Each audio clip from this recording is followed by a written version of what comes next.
Welcome to Football and Life. This is where we go beyond the trails, the shouts, the goals, the razzmatazz of football to learn life lessons. Today, we're talking about this controversy that is going on in African football. CAF made a decision after just 3 months of Senegal winning the Nations Cup to hand over the trophy to Morocco because of whatever they think they decided to do.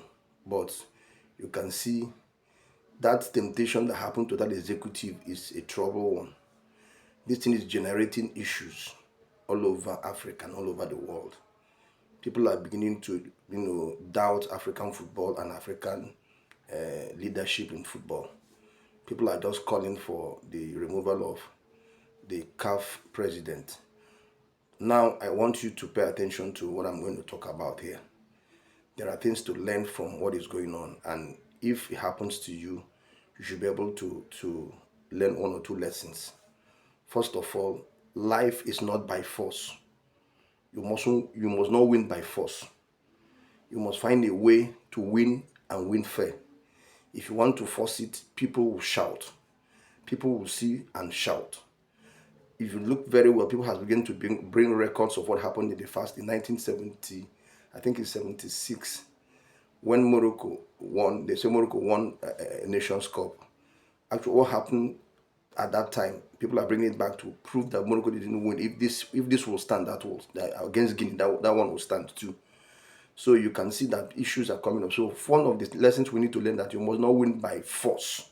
You should allow things flow the way it should happen. First of all, during that Nations Cup, the referee has the right to apply the rule, but he didn't apply it. They allowed the rule to slide until now. That the Senegalese people have taken their cup home, and now you're trying to create a problem.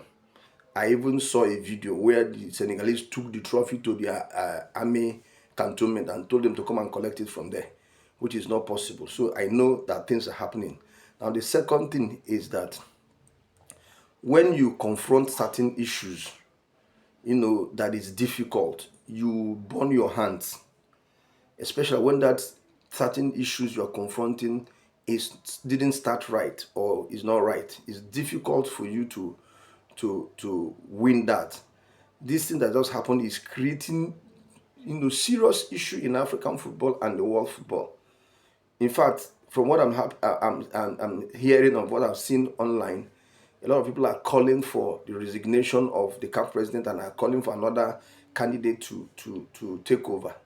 See, I know that life is not fair, yes, but even if you want to play a game on people, you play it in a way that nobody will doubt you, or nobody will start raising eyebrow.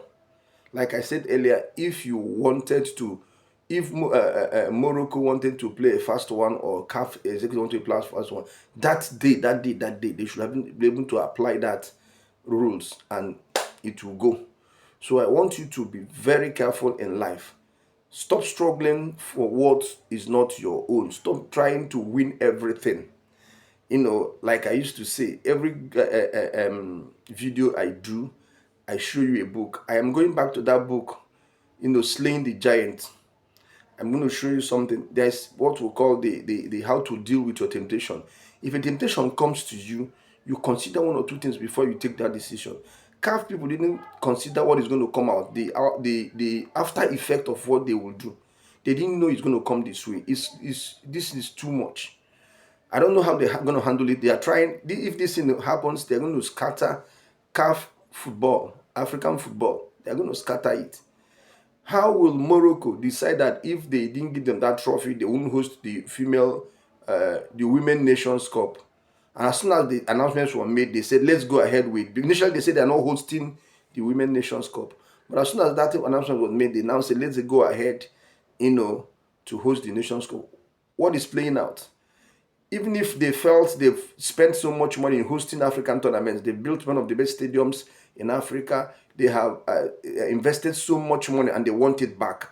That is not the way to get the money back. That is not the way to get it back. There must be a way to get the money you invested back in Morocco. After all, you invested in your country, not in another person's country.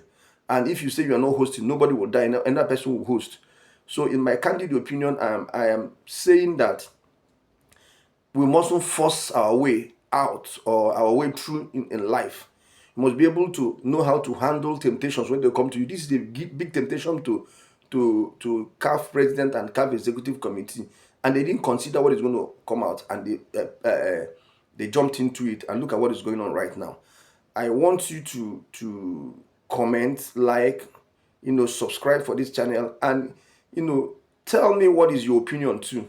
Everybody has their own opinion. Tell me what is your opinion. Let's see how we're going to handle this, because at the end of the day, this will make or mar African football.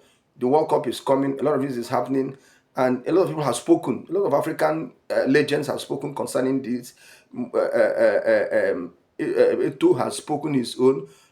What is his name? Roger Miller has spoken. George Weah has spoken. Almost everybody is speaking concerning this thing, and they have their own opinion. What is your own opinion? You have the right to air your opinion. So check the comment section. Give me your comment. Say what you want. Let's see how we're going to work on it, and see how it's going to come out of it. God bless you. Even as you will continue to listen to this channel, it will take us far in life. We're going to learn a lot from this channel, and I pray that God will help you in Jesus' name. God bless you.